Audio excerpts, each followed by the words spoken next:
Hello and welcome to the Anxiety Relief Podcast. My name is Ross, and today we're going to be talking about something that can feel unbelievably scary and frustrating, and that is nighttime anxiety. But before we go into that, I just want to say a massive thank you to everyone who's listened to the podcast so far. This was a new project this year, and it's absolutely smashing it at the moment and just seems to be doing better and better every single week. And that is entirely down to you guys. So thank you, thank you, thank you. And please continue to share it to other people because you are then helping them. You are helping them because you're the one bringing them into this world and getting them support. So let's move on into this episode. And we're on episode 10 now, believe it or not. That's how quick this year is going already. The 10th episode at the point I'm recording this. Other episodes have already been recorded with some amazing, amazing guests. So make sure you are following the podcast on whatever platform you're listening to so you do not miss the next one. So let's get on with this. Nighttime anxiety. This is a massive, massive area of anxiety and one that I personally found really difficult.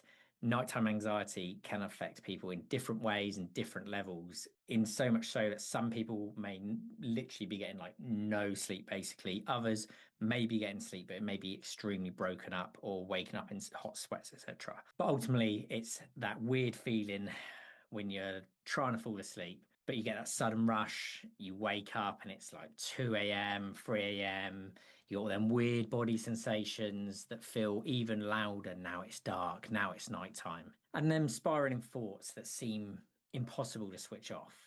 And if you've ever thought, why am I fine in the day, but worse at night? Or maybe you thought, why does my anxiety feel different when I'm in bed? Or maybe you're terrified of going to sleep because what if you wake up panicking again? Then this is the episode for you. Congratulations, you've come to the right place. Because nighttime anxiety has a very specific loop.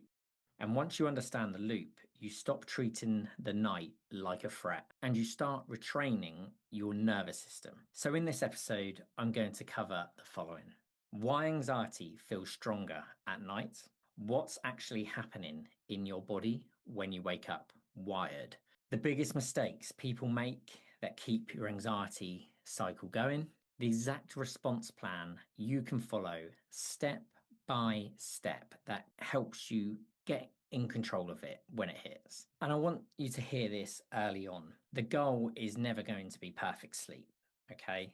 Because it just won't happen. It simply won't happen. Have you ever had a perfect night's sleep?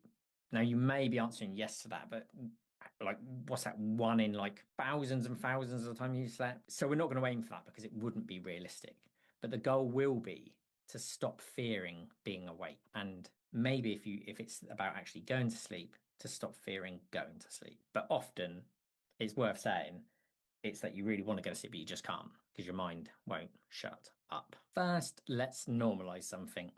Night anxiety is incredibly common. And the reason it feels so intense is because night removes your usual buffers. In the daytime, you've got noise, light, movement, distractions, conversations, tasks, places to go. Even if your anxiety is there, your attention is actually shared with all these other things going on. But at night, something goes quiet, or I should say, everything goes quiet, really. And when it does go quiet, your brain does what it was essentially designed to do. It scans, it goes inwards, it starts noticing your body, and it starts noticing your breathing, your heartbeat, your stomach, your throat, your thoughts. So if you're someone who's had panic attacks or intense anxiety, nighttime becomes the perfect stage for your brain to run into its old pattern. Not because night is dangerous, but because night is still. And that stillness can feel like vulnerability to an anxious brain. Here's the truth, however, that changes everything. Nighttime anxiety is rarely about the night. It's about what you believe will happen at night. It's about anticipation. It's about the fear of fear. It's about your brain trying to prevent a repeat of a moment where you were scared before, maybe. So if you've ever had a panic attack at night, woke up, having one, or your brain starts pairing bedtime with being danger, and bed becomes that trigger. And it's not that necessarily that the bed has actually caused that, right? It's because your brain has linked the feeling with that location. It's a bit like if you get stung by a wasp in the garden once, your brain starts being tense when you walk through that garden again. Now, the garden isn't dangerous, but it will likely remember the last time you walked past this certain bush in your garden or something, you got stung, right? Your brain remembers that. And this is why people say things like, I dread going to bed. I feel anxious as soon as I get in bed. I'm fine until the lights go off. Now, that is conditioning, and conditioning can be unlearned. Now, why is it you wake up at 2 a.m., 8 and or 3 a.m. and it feels like weird, you feel all like wired up when you should actually be nice and relaxed? Now, let's talk about a specific thing that really scares people, and this is waking up suddenly with anxiety. Sometimes with a rush of adrenaline, a pounding heart, sweaty palms, or even dizziness, a jolt through your body. And your brain immediately says, what is happening to me? Why did I wake up like this? What if something is wrong? Here's what's often going on. Your body goes through natural cycles at night. Your nervous system shifts, your blood sugar can change, your temperature changes, your hormones shift. And there are parts of the night where your body becomes more easily startled.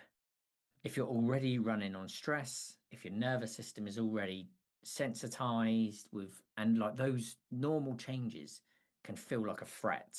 So your brain then misinterprets them and triggers the alarm. It's like a smoke alarm going off, not because there's a fire, but because the sensor is too sensitive.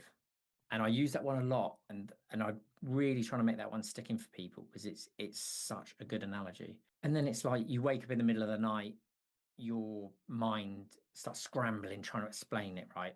And it will create some kind of story. And that story will be something like, this is dangerous. This is different. This means I won't cope.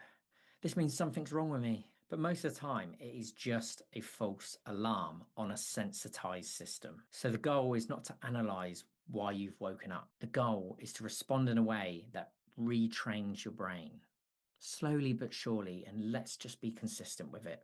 One little step at a time, and you will be able to retrain it. So let's talk about one of the biggest traps here. And this is when you try and force yourself to sleep. You get into bed and start doing mental maths. How many hours have I got left? If I fall asleep now, I'll get 6. If I don't sleep, I won't cope tomorrow. I need to sleep. Why can't I sleep? And all these questions that go round and round and round in your head. But that pressure is like pouring petrol onto your nervous system, a fuel. And because sleep is not something you can command, it just makes it worse. Sleep is something that arrives when your system feels safe enough to let go. So the more you chase it, the more alert you become. It becomes like a performance, and you start monitoring it. Am I drifting away? Am I relaxed? Is it happening?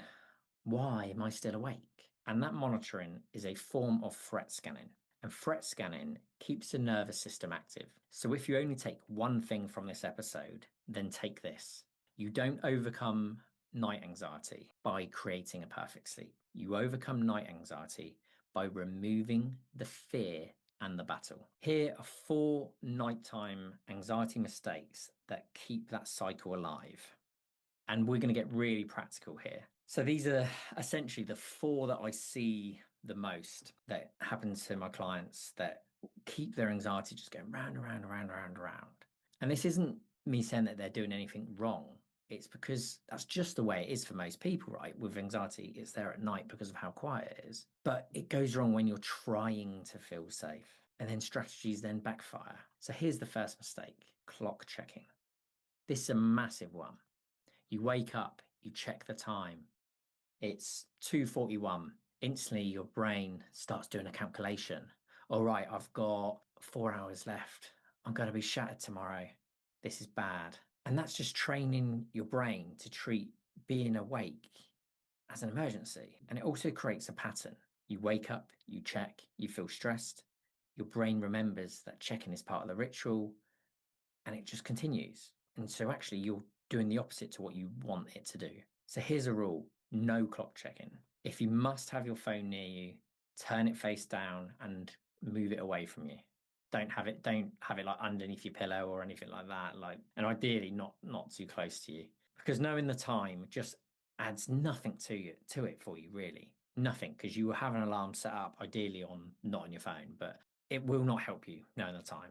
Now, if you have a clock, you can obviously just turn that away so you can't see it, but you don't want to know the time. It just adds pressure. So the second mistake I see a lot is body scanning and then trying to control the sensations. Now, this is quite a sneaky one because at night it's really easy to start monitoring your breathing or even your heart, your stomach, your throat, and you can start doing little tests, like, oh, is my breathing okay? Oh, does my chest feel a bit tight? Maybe I overdid it today. You might even start thinking you're dizzy. Do I feel unreal? Is my heart maybe beating a bit too fast? And now it's quiet and I'm noticing it. And then you start trying to control it. Oh, I need to slow my heart down a bit. That's saying there's something wrong. And that forcing these things to happen, forcing deep breaths, or you sit up to then start breathing in a certain way. You're doing, or like it's in your throat and you're doing lots of swallowing and having a drink and stuff because you're getting all worked up because your throat feels a bit tight or tense. That just goes against it, right? Because they're controlling behaviors that are telling your brain that something is wrong. They're confirming danger. So instead of your nervous system like settling, it switches it on or keeps it switched on, right? So a new response is actually allowance to that. Not because you want sensations, but because allowing it tells your brain this is uncomfortable, but not dangerous. So the third mistake that I often see is Googling and reassuring yourself in what I like to call the reassurance spiral. And this is where you wake up, you feel wired, and your brain wants certainty, a bit of clarity, but really certainty. So you go on your phone and your brain's telling you, oh, just research this quick, just find out what's going on, right?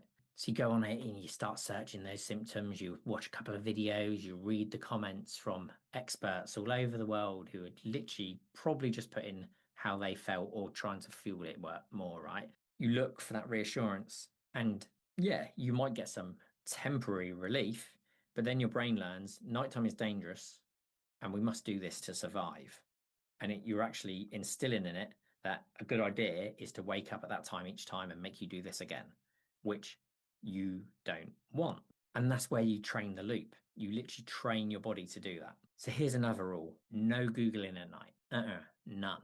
Night is not the time to solve your life. Night is the time to practice your response. So the fourth mistake I would say about is when you make bedtime like a project. And this one often traps like your high achievers because you start building like a huge bedtime routine with the energy of someone basically like preparing for war. Loads of supplements, dozens of techniques, the perfect meditation, the perfect breathing pattern, the perfect environment. Now, don't get me wrong, like having a good, calm routine before bed can massively help. But if it becomes like a project with like loads and loads of different steps, it then is just a safety behavior. You're overdoing it. You're then training yourself that you have to do 10, 15 different things even to be able to sleep. And we don't want that because safety behaviors will keep anxiety alive. The nervous system will learn we can only keep safe if we do that ritual, I suppose you could call it, right? So the goal here is going to be a simple one. Just do a routine that supports you, not a routine that you depend on, but that supports you in your goal to have better sleep. Now, I'm going to give you the exact plan to use when it hits. Whether you're trying to fall asleep and you feel like wired up, or you're awake at 3 a.m. with that rush of adrenaline going on. This plan is your anchor. And here it is. Recognize, relax your response, return to normal. Now let's break it down. So the first step is recognize. And this is recognize the moment you notice anxiety and label it. So for example, you would say, this is night anxiety. This is a false alarm. This is just my nervous system doing its thing. And that's even if you don't fully believe it, you label it anyway. because naming it stops your mind from turning it into a mystery. And a mystery is what causes terror. So we remove that mystery and we call it what it is, a sensitized nervous system. So then step 2 is relax your response. And this is not the same as relaxing your body, okay? Because you might not be able to relax your body instantly. This is about relaxing your behavior. And you stop doing things that add fuel to that, right? So no clock checking, no scanning, no Googling, no forcing yourself to do anything. Instead, you just do one thing. Just let the sensations be there while you soften your attitude. You can literally say, fine, be here, whatever. Now, this is the part that sounds really simple, but it's actually really powerful because that breaks the fight. And the fight is what keeps the adrenaline moving around your body. If you fight, your brain thinks there is a danger. If you soften, your brain learns there isn't, and it thinks it needs to go back into relaxation mode. So your job is just to drop the fight. And then step 3 is return to normal. Now, this means returning to like normal behavior. So if you're in bed, stay in bed. But you stop trying to sleep. You just rest. You lie there and let your body do whatever it needs to do. And that's absolutely fine. If your mind is racing, don't wrestle it. You let the thoughts pass, like noise in the background. You can notice them, but don't focus on them. Just let them pass. And if you've been awake for a while and the anxiety is ramping up because you kind of feel like trapped in your bed, this is the only time I would want you, if it was that bad, this is the only time I'd want you to really actually do any kind of change on what you're doing. So if you were lying there for, say, 20 or 30 minutes and you can feel yourself getting wound up, you calmly get up. So not fly out of bed, you calmly get up, not as an escape, but as like a reset. Picture that as like a reset button. You can go to another room with a low light. You do something boring, neutral, not stimulating though. So not like on your phone, anything like that, not watching a film, not playing games, nothing like that, right? We don't want it to be stimulating. We don't want it to be emotional. Don't start trying to work out all the problems of your life or texting exes or anything like that, right? That will just make it worse. Do something like sit with a warm drink, read a few pages of something light like a book, listen to a calm podcast episode, fold some washing, anything like that. And when you do it with one mindset. I'm not trying to fix anything. I'm just letting my body settle. Then, when you feel drowsy again, go and get back into bed. And this is really, really important because then you're teaching your brain that bed is for rest, not battle. Now, you can use this word for word if you want. This is essentially a script you can use if you wake up, like wired up, and say it slowly. This is a false alarm. My body has released adrenaline. Adrenaline is uncomfortable, but not dangerous. I don't need to figure this out right now. My job is to allow it and rest. I can be awake and still be safe. This will pass on its own. If you repeat this, you stop feeding the anxiety because what feeds night anxiety is the belief that being awake and that wakefulness is a problem. But wakefulness is not a problem. The fear of wakefulness is the problem. Now, I want to give you the long-term mindset shift. And this is the thing that makes the biggest difference. Stop measuring sleep as success. Start measuring the response as success. If you lay in bed and anxiety hits and you didn't Google, that is a success. If you woke up at 3 a.m. and you didn't check the clock, that is success. If you felt a rush and you allowed it, that is success. If you were awake for an hour but you stayed calm and didn't fight, that is also success. Because when your response changes, sleep follows. Sleep is the byproduct, not the target. And I know that may sound funny to say that, but that really is the case, and that mindset shift will massively help you. This is why I said earlier, the goal is not perfect sleep. The goal is to stop fearing being awake. A huge part of night anxiety is also not the night, it's the tomorrow. It's the fear of being tired. You think, if I don't sleep, I won't cope. I'll feel awful. I'll panic. I'll be anxious all day. So your brain is already trying to come up with solutions to prevent that from happening by forcing sleep. And that just goes backwards. That takes you backwards. You can cope with tiredness, right? Loads of us are being tired all the time, aren't we? But if you've had a bad night's sleep the night before and you've let your anxiety get the better of you, you're already telling yourself that the next day is ruined. You've been tired before, you've still functioned, and maybe not perfectly, but you managed to get through it. That's something to remember. You've got through it before, so not to worry so much. And your body can handle being tired sometimes, right? So here's a line to tell yourself: I don't need to guarantee tomorrow. I just need to rest right now. That reduces the pressure, and that pressure is the enemy of sleep. Now, here is a simple nighttime routine that supports you. And this is without it becoming a safety ritual or anything like that, right? And I promise you, overall, like I did promise you practical tools. So here is a simple routine, I promise you. But let's keep it realistic. This is not going to be some 15-step routine where you're going to need to learn those different steps. No, this is super basic and effective. So 1 hour before bed, you start winding the stimulation down. So you reduce the bright lights. You're not going to use your phone, or if you do, you've got to turn the brightness right down. Do one calming thing, whether that's a shower, a warm drink, a book, some very light stretching, and then get into bed with one intention, and that is, I'm here to rest, not perform. Then when anxiety shows up, you use the plan. Recognize, relax your response, return to normal. So that's all you need to remember, the 3 R's. Recognize, relax your response, return to normal. And that routine there is entirely there to support you. Not protect you, but support you. And that does make a difference. Now, I want to give you a little listener challenge for the week here.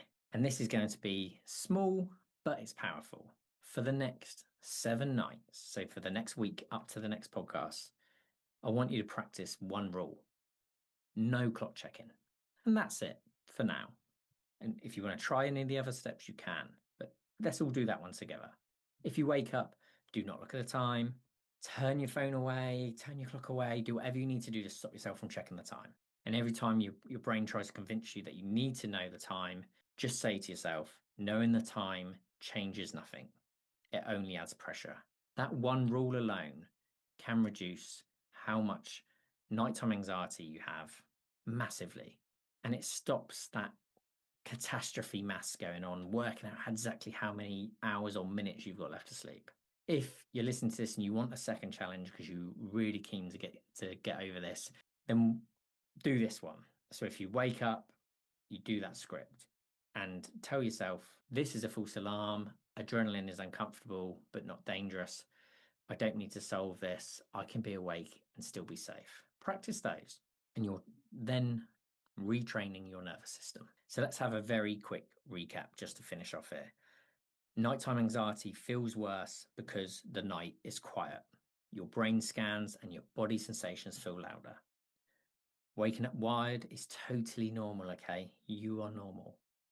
And it's just that your body's shift has interpreted it as being a threat because it's a sensitized nervous system at the moment. The biggest mistakes that will keep your anxiety alive is the clock checking, the scanning, and then controlling sensations, Googling for reassurance, and turning that bedtime into a project with way too many steps. And the response plan. So let's remember that the 3 R's: recognize, relax your response, return to normal. And the goal is not perfect sleep.